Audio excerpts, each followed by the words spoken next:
자, 오늘은 본문 말씀을 중심으로 홀로 싸우시는 하나님, 이런 제목으로 두 가지를 얘기하는데 사실은 하나로 엮여져 있어요. 그래서 하나만 얘기할 수가 없어서 두 개를 좀 같이 얘기하려고 합니다. 좀 잘 쫓아와 보시기 바랍니다. 자, 본문의 말씀은 하나님의 언약궤가 빼앗겼어요. 블레셋에게 전쟁에서 패해서 빼앗기고 나서의 이야기가 펼쳐집니다. 고대의 전쟁은 신들의 전쟁이라고 했어요. 그래서 전쟁에 패배한 부족은 부족만 패배한 것이 아니라 부족이 섬기는 신도 신이 패배한 거예요. 신이 패배한 거예요. 그래서 블레셋은 이스라엘이 모시는 신, 누가 패배했으니까? 신이 패배했으니까 이스라엘이 모시는 하나님이라는 그 신으로 대표되는 것이 하나님의 언약궤였지요. 그 언약궤를 포로 삼아서 자기 동네로 가져가 버립니다. 그러니까 이스라엘 백성들도 포로로 잡혀갔고 안 잡혀갔고 잡혀갔어요. 전쟁에서 졌기 때문에 남자들은 기운 있는 사람들은 다 잡아갔어요. 근데 이스라엘 백성들만 포로로 잡아간 것이 아니라 누구도 포로로 잡아갔더라? 그렇죠. 하나님, 언약궤로 인정되는 그 하나님까지 자기들은 포로로 잡아간다고 언약궤를 들고 자기 동네로 간 거예요. 문제는 그 다음부터 일어나게 되지요. 언약궤를 아스돗이라는 동네로 가져갑니다. 여러분, 블레셋을 조금 이해하실 필요가 있어요. 블레셋은 원래 가나안 본토인들이 아니에요. 해양 민족들입니다. 그래서 가나안 본토인은 함족이에요. 함족. 우리 노아의 아들 셋이 있죠. 어떻게 됐죠? 셈, 함, 야벳, 세 명이 있지 않습니까? 그 중에 가나안은 함족 계열이에요. 근데 함족 계열은 이 아시아 쪽 계열입니다. 그래서 얼굴이 좀 까무잡잡하고 뭐 이렇게 생겼어요. 이게 우리가 다 그 다음에 또 누리끼리 하고 뭐 이쪽이에요. 그런데 이 블레셋은 달라요. 블레셋은 해양 민족이에요. 크레타 섬에서 넘어왔다 뭐 이런 학설들이 있는데 해양 민족이에요. 그래서 야벳 족속이에요. 야벳 족속이어서 체격 자체가 달라요. 기골 자체가 다르고 이런 거죠. 이런 함족은 얼굴이 까무잡잡하고 눈이 머리카락이 까맣고 키가 짝둘만 같고 막 이런데 이 블레셋은 일단 키가 크고 골격이 커요. 골격이 커. 여러분들 세계적으로 여자 중에서 골격이 큰 여인들이 있죠. 어디 나라 여인 혹시 아세요?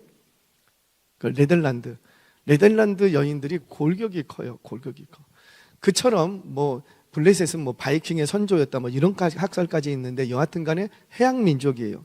그러다 보니 골격 자체가 커요. 키가 커요. 그리고 머리는 금발이에요. 눈은 파랗고 막 이렇게 생겼어요. 그러니 딱 봐도 함족과 야벳 족속 티가 날까요, 안 날까요?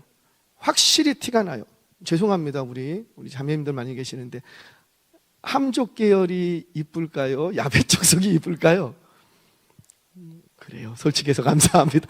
야벳 족속이 이뻐. 그래서 삼손이 맨날 눈만 뜨면 어디 가고 여자 쫓아서 간 이유가 있는 거예요. 아무리 봐도 블레셋 여인들이 예뻐. 그러니까 이 삼손이 맨날 거기 가서 가사 가서 놀고 그랬던 이유가 바로 거기에 있습니다. 이 블레셋은 해양 민족인데 이 크레타 섬에서 넘어와서 해변가, 이 팔레스틴 해변가에 이제 이제 들어와서 토착민으로 살게 됩니다. 그러면서 도시 국가를 형성을 해요. 이들은 철기 문명을 바탕으로 하고 있었기 때문에 당시 가나안은 청동기 문명이었습니다. 그러니까 청동기하고 철이 싸우면 누가 이기고? 그리고 철이 이기지요. 그래서 강력한 힘을 가지게 됩니다. 전차 부대도 있었고, 그래서 다윗 시대 때까지 뭔가 농기구를 철기를 갈려면 어디로 내려가야 되고 블레셋 땅으로 내려가서 이 농기구를 철기를 갈아와야 했던 이유가 바로 거기에 있습니다. 그러니까 블레셋은 강력한 민족이에요. 이 도시 문명 국가를 이루고 있는데 5개의 도시를 점령해서 그 도시 각각의 도시로 국가 형태를 가지고 있습니다. 그러다가 전쟁이 나면 이 5개의 도시를 중심으로 도시 연맹 국가를 딱 형성을 해요. 그게 블레셋이에요. 그러니까 평소 때는 흩어져 있다가 전쟁이다 그러면 이 국가 도시들이 동맹을 맺습니다. 그렇게 해서 강력한 힘을 발휘했던 것이 블레셋이에요. 이 블레셋은 특별히 사사시대부터 이스라엘 백성들을 괴롭히던 민족이었는데 언제까지 가냐면 다윗 때까지 갑니다. 다윗 때에 가서야 다윗이 블레셋을 완전히 이제 몰아내게 되지요. 자, 여하튼간 이 블레셋 땅 5개의 도시 중에 하나였던 아스돗이라는 도시로 이 언약궤를 가지고 와요. 왜 그랬는가? 이 아스돗에서는 그들이 섬기는 가장 강력한 신 다곤 신이라고 있는데, 다곤 신은 뭐 소위 말하면 인어예요, 인어. 상반신은 사람 몸이고 하반신은 물고기 형상이에요. 그러니까 크레타섬, 해양 민족이니까 충분히 이해가 되지요. 그리고 이 다곤 신은 가나안의 바알 신의 아버지 신이라고 이제 불리워지는 신입니다. 그만큼 강력한 신이었어요. 이 다곤 신의 신전이 어디 있냐면 아스돗에 있어. 그래서 언약궤를 가지고 아스돗에 있는 다곤 신전에다가 이 언약궤를 딱 들어놓습니다. 일종의 포로 잡아서 감옥에 딱 넣은 거예요. 그런데 문제는 그 다음부터 일어나지요. 언약궤를 아스돗 다곤 신전에 딱 갖다 두었더니 아침에 일어나니까 다곤 신이 어떻게 돼 있고 엎어져 있는 거예요. 언약궤 앞에 엎드러진 이 다곤 신을 다시 아스돗 사람들이 일으켜 세우고는 또 하루를 지냅니다. 또 하루가 지났더니 이번에는 어떻게 되고, 몸뚱이는 그대로 있는데 목과 손목이 잘려서 그 다곤 신전 문지방에 가서 떼굴떼굴 굴러다니는 거예요. 자, 그렇게 하나님의 재앙은 다곤 신만 재앙을 내린 것이 아니었죠. 이번에는 누구에게까지 손을 대고? 아스돗 주민들까지. 처음에는 다곤 신만 머리 자르고 손목 자르고 엎드러져 버렸어요. 재앙을 내린 거죠. 그런데 거기서 멈추지 않고 이번에는 누구까지? 아스돗 주민들까지, 우상을 숭배하는 그들까지 독한 종기가 일어나게 합니다. 독한 종기는 나중에 그 쥐가 옮겼다고 이들은 믿었던 것 같아요. 뒤에 보면 다시 벳세메스로 보내게 되는데, 그때 보낼 때 그 독한 종기의 이 형상과 그리고 쥐 형상을 만들어서 같이 담아서 보냅니다. 그러니까 곧 이 독한 종기는 일종의 피부병인데, 이 피부병이 어디서부터 온 거냐면 쥐가 옮겼다고 믿었던 거예요. 옛날에 중세에 있었던 뭐하고 비슷하죠? 흑사병하고 비슷한 거예요. 흑사병하고. 여러분 상상을 해보세요. 중세 때에도 흑사병이 돌자 유럽 인구의 3분의 2가 죽었답니다. 그러면 고대에 흑사병이 돌았으면 그 아스돗 주민들 어떻게 됐을까요? 다 죽는 거예요. 그래서 이들이 도시 전체가 망하게 생겼어요. 자, 우리 6절 말씀 같이 한번 보겠습니다. 6절. 자, 시작. 여호와의 손이 아스돗 사람에게 엄중히 더하사 독한 종기의 재앙으로 아스돗과 그 지역을 쳐서 망하게 하니. 아멘. 이제 망하게 생긴 거예요. 그래서 이들이 택한 방식은 뭐냐면, 여기 두지 말자, 어디로 옮기자? 가드로 옮기자. 두 번째 도시로 옮깁니다. 가드로 옮겼더니 가드 역시 어떤 상황이 발생하고 독한 종기가 거기에서도 일어나는 거예요. 자, 이렇게 되면 우연이라고 볼 수가 없잖아요. 분명히 이거는 뭐 때문에 생기는 거예요? 언약궤가 가는 곳마다 지금 이런 재앙이 생긴다는 거예요. 견디다 못한 가드 주민은 이번에는 우리 감당 못하겠다, 니그들이나 한번 갖고 있어봐라. 그래서 에그론으로 다시 돌려보내게 됩니다.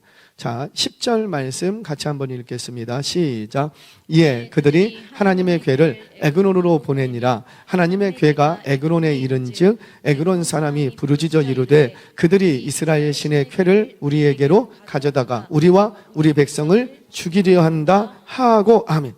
벌써 에그론 사람들은 이미 소문 다 들었어. 그러니까 어떻게 해요? 에그론 사람들은 아예 이 언약궤가 도시에 들어오지 못하게 원천 봉쇄 딱 합니다. 왜? 죽게 생겼는데. 이 언약궤를 우리 가운데 둘 수 있다 없다? 없다. 네, 신기하죠? 이스라엘 백성들에게는 둘 수 있다 없다? 있다. 똑같은 언약궤인데 이스라엘 백성들 안에서는 둘 수 있고 이 블레셋 땅에는 둘 수 없고 감당을 못하는 거예요.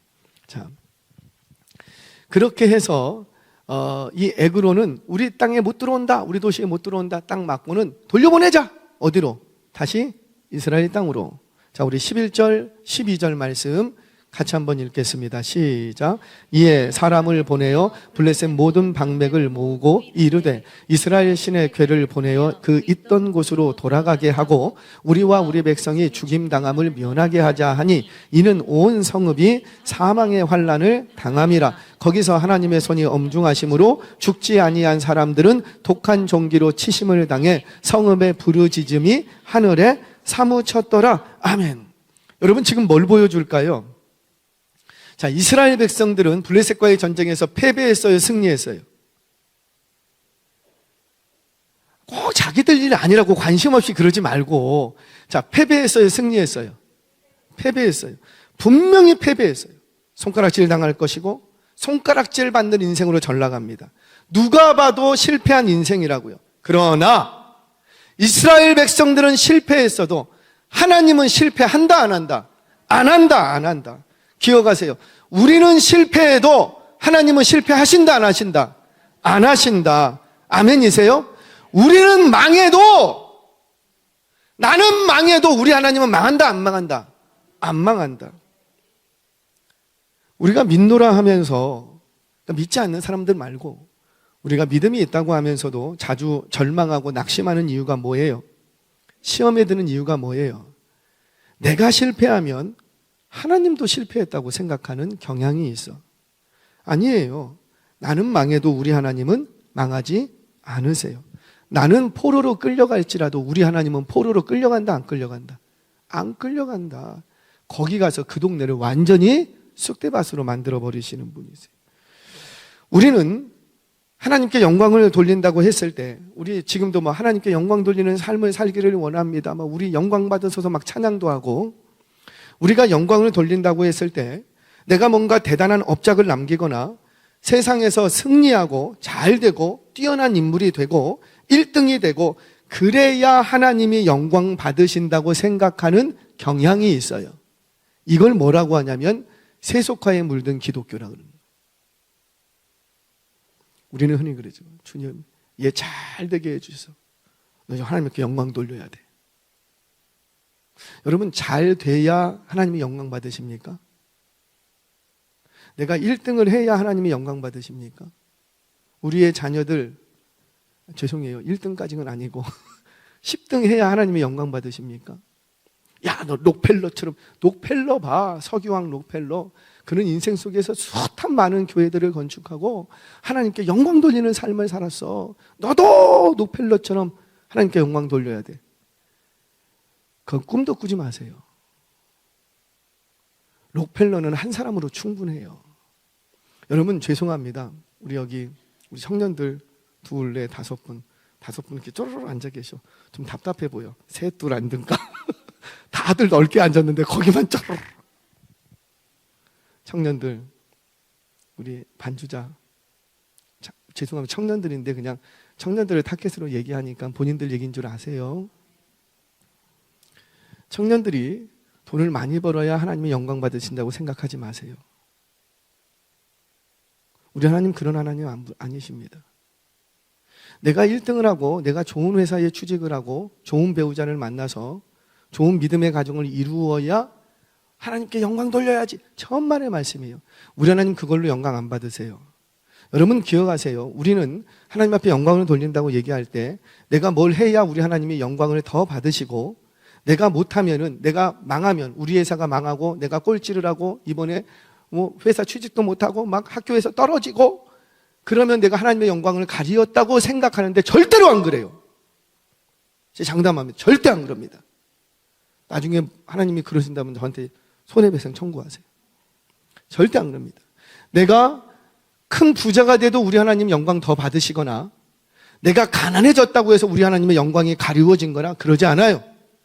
저와 여러분이 뭘 해도 우리 하나님의 영광을 추가할 수 없고, 저와 여러분이 뭘 해도 우리 하나님의 영광을 깎아내릴 수가 있다 없다? 없다. 왜? 홀로 위대하신 하나님이세요. 홀로 영광 받으시는 하나님이세요. 저와 여러분 아무리 없고 천지 만물 아무것도 없어도 우리 하나님 홀로 영화로우신 분이세요. 아멘이세요? 그런데 버러지 같은 저와 여러분이 뭐 뛰어난 것이 있다고, 뭘 얼만큼 한다고 우리 하나님이 더 영광을 받으시고, 내가 못할 때 우리 하나님이 더 영광을 가리우고 천만에요. 그러지 않으세요? 이런 거죠. 내가 하나님을 안 믿는다고 해서 하나님이 안 계신가요? 아니에요. 내가 하나님의 말씀을 인정하지 않으면 하나님의 말씀의 능력이 없습니까? 아니에요. 하나님의 말씀의 능력은 너가 믿든지 안 믿든지 하나님의 능력은 있는 거예요. 내가 성공해야, 내가 출세해야 하나님이 영광 받으시는가? 여러분 절대 그렇지 않습니다. 여러분, 내가 손으로 태양을 가린다고 다 가려져요? 내 눈만 가릴 뿐이지. 내 눈을 가리고 있으면 태양이 사라집니까? 마찬가지예요.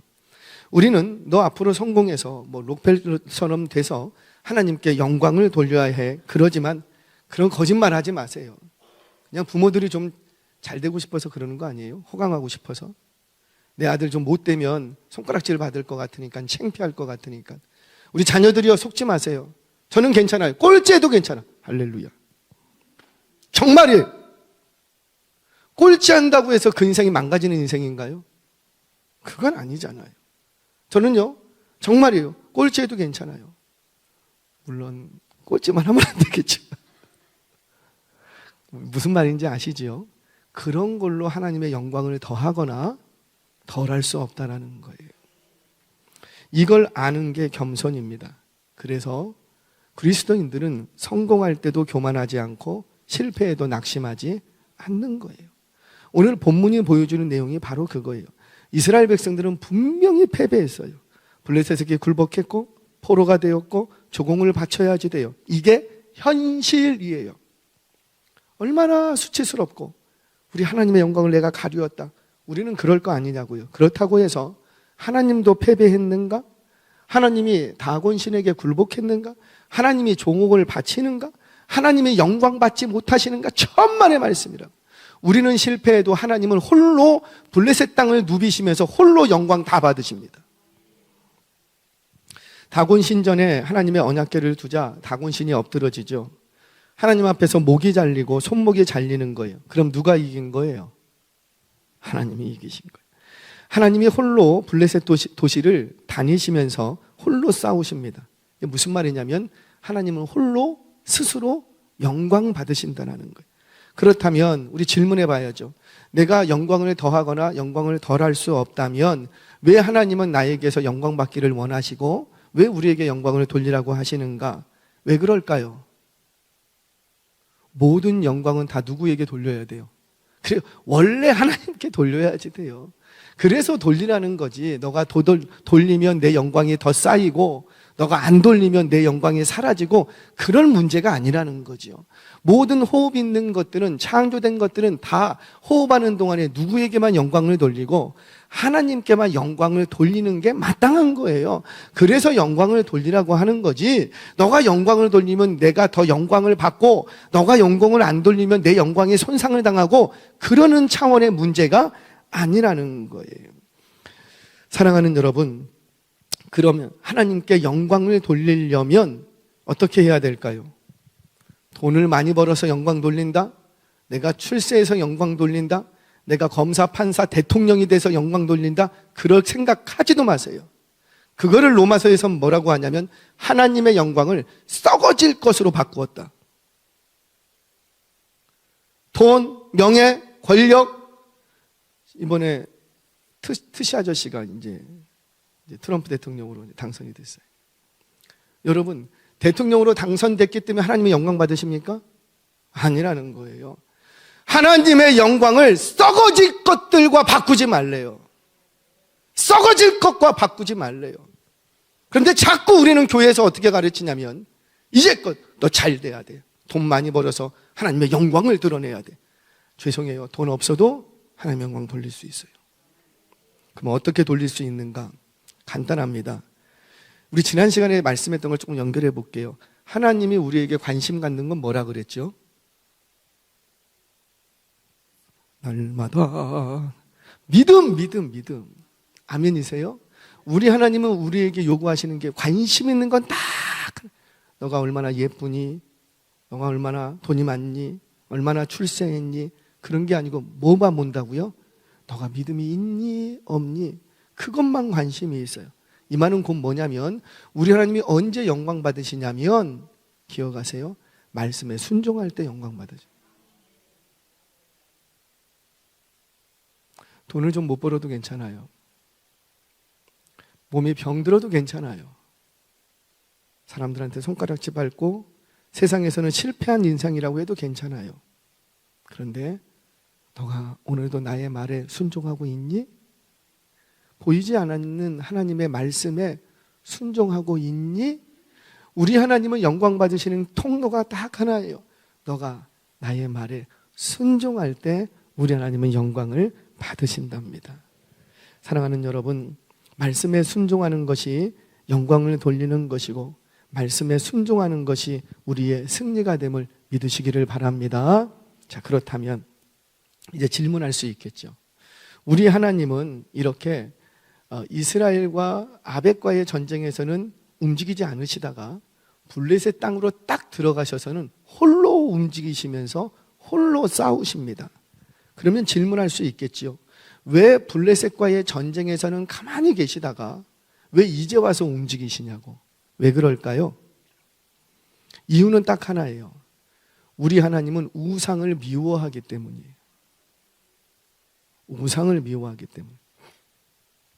하나님을 우상처럼 취급하는 것을 제일 싫어하십니다. 미워하세요. 그러니까 하나님을 하나님으로 섬기지 못하고 하나님을 우상처럼 섬기는 것 우리 하나님이 제일 미워하세요. 세상에는 두 종류의 신이 있습니다. 두 종류의 신. 사람을 만든 신이 있고 사람이 만든 신이 있어요. 어떤 신과 어떤 신이라고요?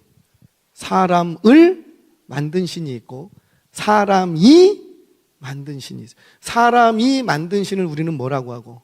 그렇죠. 모든 것을 우상이라고 하죠. 모세가 호렙산에서 하나님을 만나고 백성들에게 하나님, 당신을 백성들에게 어떻게 소개할까요? 라고 물을 때 하나님께서 답을 하나 주십니다. 나는 스스로 있는 자다. I am who I am. 나는 나다. 이런 뜻이라고 하는데 무슨 말입니까? 나는 사람들의 손으로 만들어진 신이 아니라 스스로 존재하는 신. 내가 나를 만들었다. 그러니까 사람들의 손에 만들어진 신이 아니라 나는 스스로 존재하는 신이다. 내가 너를 만들었다. 참신이라는 거죠. 진정한 신. 우상은 다른 거 아니에요. 사람이 손으로 빚어서 만들거나 깎아서 만들거나 심지어 빚거나 깎지 않았어도 마음과 생각으로 만들어낸 신. 그 모든 것이 다 우상이에요. 내가 불안하고 초조해요.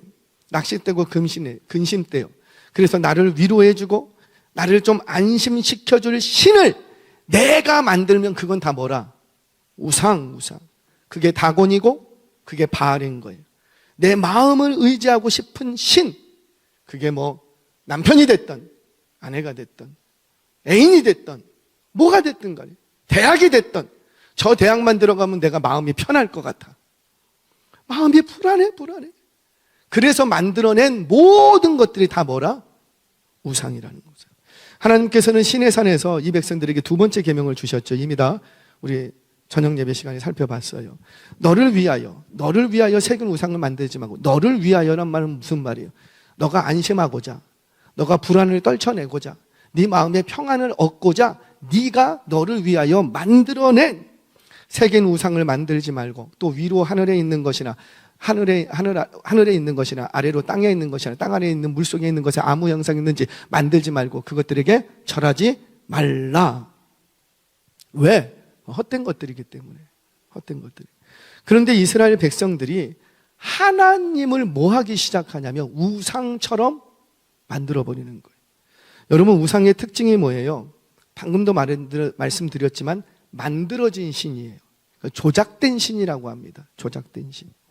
그래서 그 만들어진 신, 조작된 신은 내가 짊어매고 옮겨야 되고 다곤처럼 엎드러져 있으면 내가 가서 다시 일으켜 세워야 돼. 이게 가짜 신들의 특징이에요.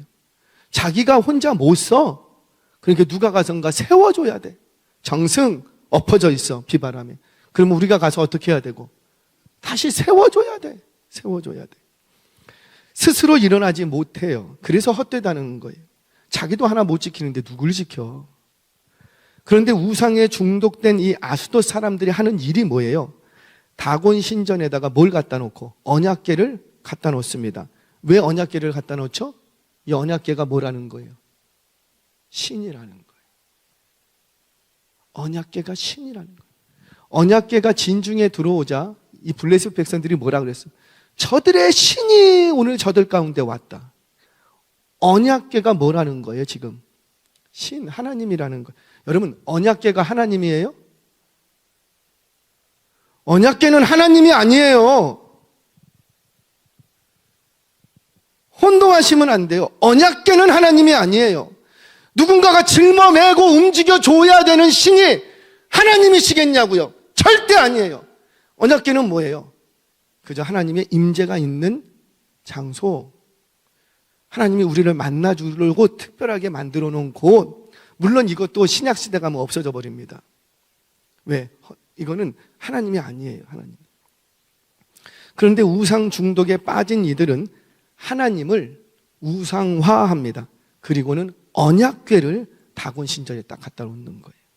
이스라엘 백성들도 똑같았어요. 똑같았어요. 언약궤가 하나님이 아닌데 하나님으로 숭배하는 거예요. 그래서 언약궤를 짊어매고 전장으로 들어옵니다. 여러분, 우리 하나님이 우리가 짊어매고 다녀야 될 신이냐고요? 아니라니까요. 일본 기독교계에 거장이 있습니다. 우치무라 간조라는 분이 계세요. 우리 한국 교회에도 많은 영향을 끼쳤던 분이시고 고전들을 많이 집필하신 분이세요. 그러니까 일본 기독교를 공부할 때 우치무라 간조 이 목사님을 빼놓고는 얘기할 수가 없습니다. 이분이 좀 지나쳤던 건 하나가 있어요. 무교회주의를 주장했습니다. 무교회주의라는 건 뭐냐면 교회가 교회를 타락한다. 그래서 교회는 없어져야 된다는 거예요. 그래서 교회로 모이는 것, 조직, 건물, 제도 이걸 다 부정합니다. 그러니까 이건 너무 지나친 거예요. 그래서 저희와 안 맞습니다. 그러니까 무교회주의만 딱 빼고 나면 그 안에 있었던 복음, 그 안에 있었던 중심과 신앙은 매우 복음적이었어요. 매우 복음적이었어요. 자, 왜 그가 이런 무교회주의를 주장했을까 추적해 보면 그가 하나님을 어떻게 만났는지를 알면 이해할 수가 있어요. 그가 젊은 날부터 그는 종교심이 강했습니다. 일본에는 뭐 5만 개가 넘는 신이 있다고 하는데 실제로 몇 개인지는 잘 모르겠어요. 그런데 분명한 건 일본에 가면 동네마다 거리마다 골목마다 신이 있어요. 우리 집을 지키고 있는 우리 집터 신이 있고 이런 거죠. 안방 신이 있고 건너방 신이 있고 다락방 신이 있고 우리 안뜰 지키는 신이 있고 우리 골목, 집 앞에 골목 지키는 신이 있고 우리 도로를 지키는 신이 있어. 이 우찌무라 간조 청년이 우찌무라가 이제 그 동네 슈퍼에 가서 물건을 좀 사오려고 해. 근데 밖에 나가지를 못해. 나가려면 가방부터 백팩부터 열어야 돼. 왜요? 자기가 가야 될 동선을 다 조사를 해서 그 동선을 지키고 있는 신의 좋아하는 것들을 다 담아야 돼. 가방에다 다 들쳐매요. 그래갖고 집터 나갈 때는 그 우리 집터를 지키는 신이 좋아하는 주문을 외우고 뭐 하나 이렇게 꺼내갖고 막 하면서 주문을 외우고 그리고는 그 동네 집 앞에 나가서는 그 골목을 지키는 그 골목을 통과할 때까지 이 골목을 지키는 신이 있는데 그 신이 좋아하는 또 주문을 또 막 외우면서 뭘 꺼내서 가야 되고 그리고 사거리를 지나야 돼. 사거리를 지나려고 하는데 그 사거리를 지키는 신이 또 달라. 그러니까 또 가방을 들쳐매갖고 그 신이 좋아하는 부적 같은 걸 막 그래갖고 막 거기 가서 또 주문 외우고 마트를 가서 마트를 지키고 있는 신이 있어. 그 마트가 좋아하는 거 아니야. 마트 신이 좋아하는 걸 또 끄집어내갖고 또 이래. 이게 일상생활이 될까요? 안 될까요? 학교를 가자니 학교를 지키는 신이 있고 식당을 가자니 식당을 지키는 신이 있고 카페를 가자니 카페를 지키는 신이 있고 일상생활이 안 돼. 그러다가 복음을 들었어요. 어떤 복음이라? 예수는 안 계신 곳이 없대. 할렐루야. 어디든 가서 예수 이름만 부르면 된대. 그러니까 집에서도 누구 이름만 부르면 되고 다른 거 뭐 갖고 다닐 필요도 없대. 그냥 예수. 골목을 갈 때도 예수. 사거리를 지날 때도 예수. 마트를 가서도 예수. 심지어 이 예수님은 비행기 타고 다른 나라 가도 괜찮대. 예수. 그래서 이 우찌무라에게는 이것이 복음이었어요. 아, 예수님은 그냥 이름만 부르면 되고 안 계신 곳이 없단다. 다스리지 않는 곳이 없단다. 아무 데서나 어디서나 예수의 이름을 부르면 우리 다 해결된다. 아멘이세요? 복음이지. 그래서 예수님을 이 건물에 가둘 수 없다는 거예요. 그래서 우리의 조직에 가둘 수 없다는 거예요. 그래서 무교회주의를 주장했던 겁니다. 사랑하는 여러분, 21세기에는 언약궤가 있어요, 없어요? 자, 다시 묻겠어요. 21세기, 지금 11월입니다. 우리가 살고 있는 이 시대는 언약궤가 있어요, 없어요? 다시 묻습니다. 21세기 지금 언약궤가 있어요, 없어요? 없어요? 없어요. 없어요. 아멘이세요? 없어요. 심지어 성경 원본도 있다, 없다? 없다. 만나 담은 항아리 있다, 없다? 없다. 십계명의 두 돌판 하나님이 친히 새겼어요. 그거 있다, 없다? 없다.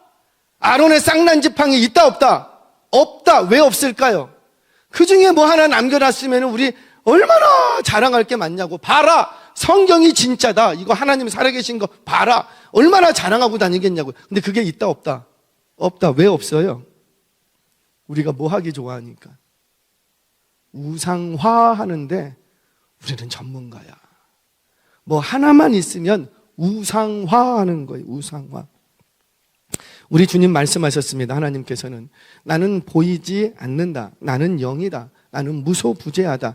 어디든지 시공간을 초월하여 존재하는 신이다. 그러니 제발 나를 너희들이 손으로 만든 그 우상처럼 나를 생각하지 말라라는 거예요. 종교개혁이 왜 일어났죠? 하나님을 우상화한 거예요. 성화나 성상이나 온갖 것들 정말 잘 만들었어요. 어떻게 보고 있으면 뭐가 있는 것 같아. 뭐가 올 것 같아 진짜. 뭐라 그러죠? 그 성화로 쫙 그 속에 딱 들어가요. 오, 뭐가 막 진짜 올 것 같아. 뭐가 있을 것 같아. 거기서 기도하면 기도도 잘 돼 막. 이게 뭐예요? 하나님을 썩어질 것으로 바꿔놓은 거예요. 거기서부터 종교개혁이 시작이 됩니다. 성전이라고, 여러분 이곳은 성전이에요? 아니면 예배당이에요? 옛날 어른 목사님들은 성전이라고 그랬어요. 그거 충분히 이해합니다. 그러나 오늘날 여러분들까지 여기를 성전이라고 얘기하면 안 돼요. 여기는 예배당이에요. 예배 처소예요. 그래서 우리는 개혁주의 아래에서 예배당이라고 오래전부터 불러왔어요. 오래전. 은혜교회 예배당 이렇게 되는 거죠. 이곳은 본당, 우리는 그렇게 부르잖아요. 성전이라고 부르지 않아요. 이곳은 제단입니까? 강단입니까? 강단이라고 부르는 거예요. 제단이 아니에요. 여기서 제단이면 저는 맨날 여기 뭐 두르고 막 피 흘려야지 돼. 그런 곳이 아니에요. 종교개혁은 그래서 일어났습니다. 종교개혁 때는 다 막 성전이래. 으리으리하게 지어놓고 막 홀리하게 해놓고 거기 들어가면은 압도되어서 분위기가 뭐가 진짜 내려올 것 같은 막 분위기도 그렇게 만들어놨어요. 그러니 그런 곳에 가면 기도가 잘 된대 막 기도가.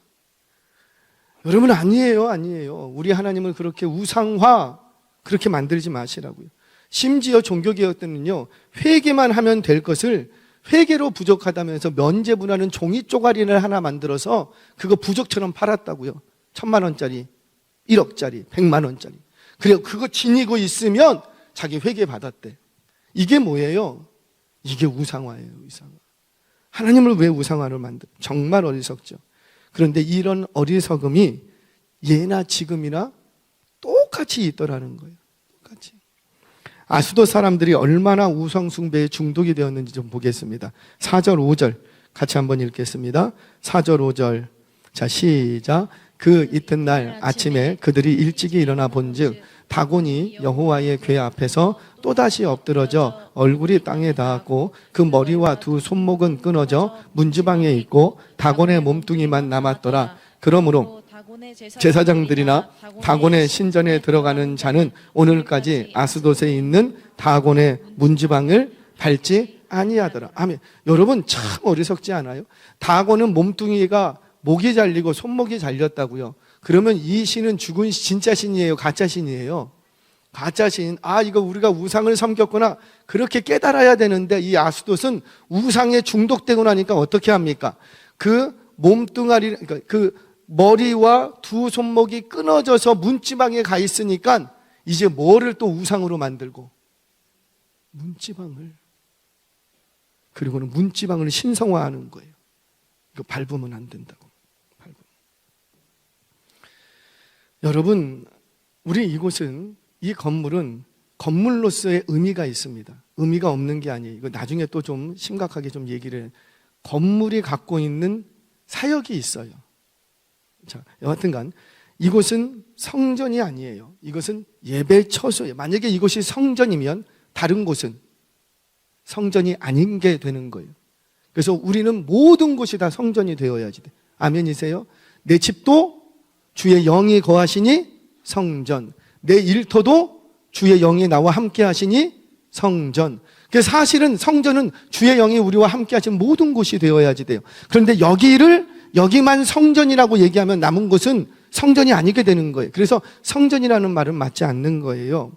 이곳은 예배 장소, 예배 공간이에요. 이곳은 예배 공간으로서 굉장히 중요한 의미를 가지는 거지요.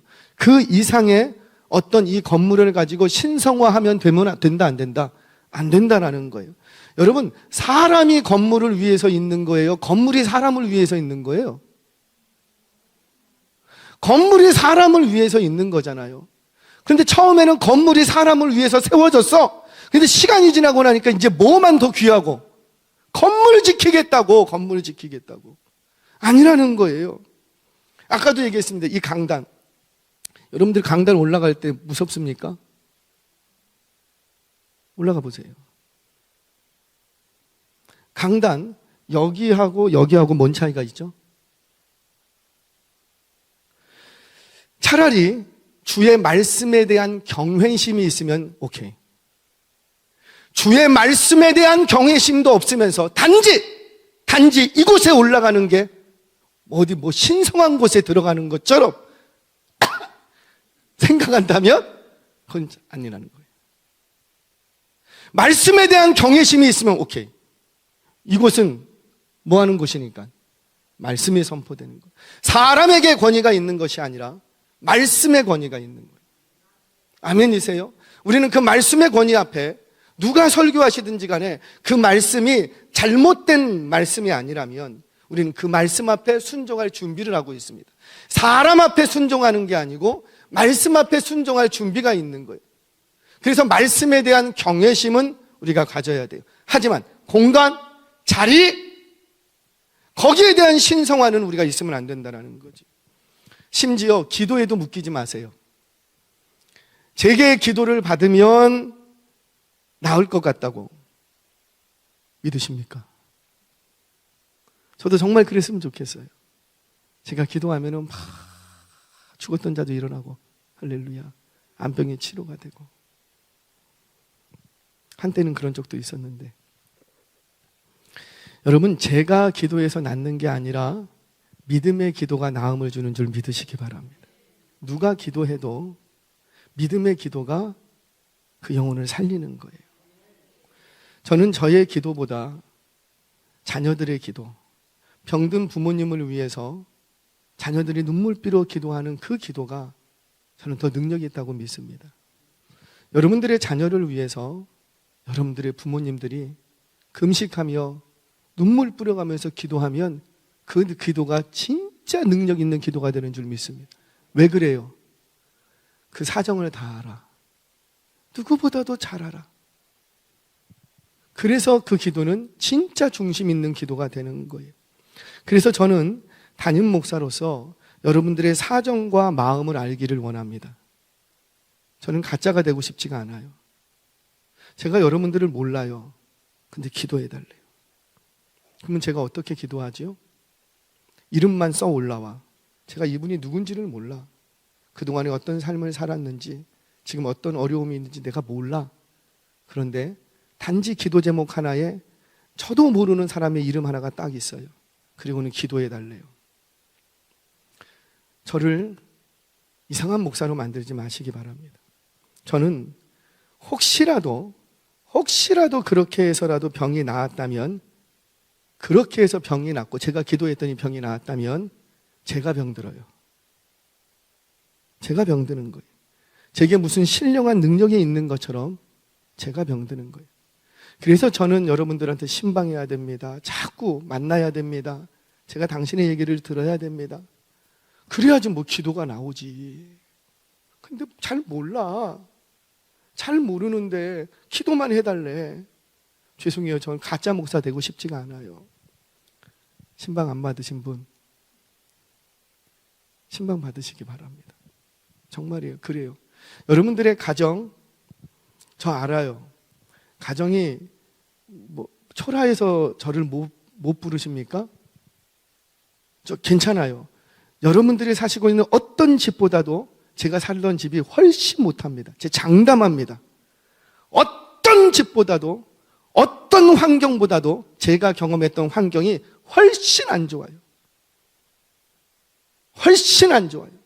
여러분들 자는데 막 이 귀 속에다가 바퀴벌레가 알 까고 가고 막 그런 집에 살아보셨어요? 귀 속에다가 바퀴벌레가 알 까고, 이만한 바퀴벌레들이. 그런 집에 살아보셨어요? 참기름 넣어갖고 맨 처음에 식용유 넣었어요. 그거 뺀다고. 어떻게 알아서 기름이 있으면 이게 빠지는 줄 알고. 뭘 빠져, 빠지기는. 에프킬라 막 귀에다 뿌리고. 참 무식했죠. 여러분, 신방 받는데 두려워하지 마시고. 제가 가면, 저도 사람이 가는 거죠. 저는 단지 말씀을 가지고 갈 뿐이에요. 그리고 사정을 듣고 그 사정을 놓고 정말 마음을 다해서 기도해 주고 싶을 뿐이에요. 다른 거 요청 없어요. 신방할 때 뭐 도서비 주지 마세요.